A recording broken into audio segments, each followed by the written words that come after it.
பிரியமானவர்களே, அதிகால வெளிச்சம் என்ற இந்த நிகழ்ச்சிக்கு உங்களை அன்புடன் வரவேற்கிறோம். இன்று நாம் தியானத்துக்காக எடுத்துக்கொண்ட வேத வாக்கியம் பார்த்தீங்கன்னா 1 சாமுவேல் 1ஆம் அதிகாரத்தை பற்றி 10-11 வசனத்தை பற்றி நாம் தியானிக்க போகிறோம். இங்கே எல்கானா என்ற ஒரு மனிதர் இருக்கிறார். அவருக்கு 2 மனைவிகள் உள்ளன.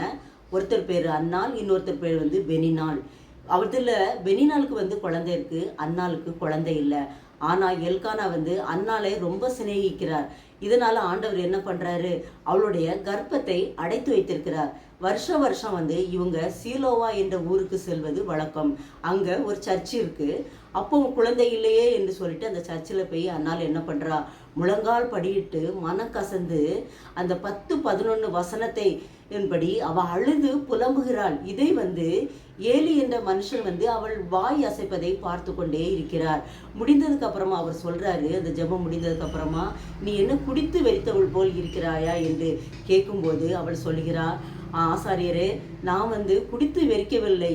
எனக்கு ஒரு குழந்தை பிறக்க வேண்டும். ஒரு ஆண்மகன் பிறந்தால் நான் ஆலயத்தில் விட்டு அவருக்காக ஆண்டவருக்காக வளர்ப்பேன் என்று அவள் என்ன பண்றாள், ஒரு பொருத்தனை பண்ணி கொண்டிருக்கிறாள். நீ சமாதானத்தோட போ, உனக்கு குழந்தை பிறக்கும் என்று ஏலி என்ற அந்த ஆசாரியனின் அன்னாளை பற்றி சொல்றாரு.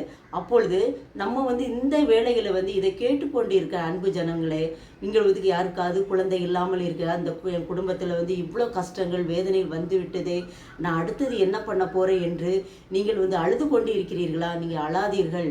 உங்கள் கவலையே ஆண்டவரிடம் சொல்லுங்க, முழங்கால் படியிடுங்க, ஜெபம் பண்ணுங்க. உன் வேண்டுதலைகளை நீங்க முறையிடும் போது உங்கள் துக்கத்தை சந்தோஷமாக மாற்றுவார்.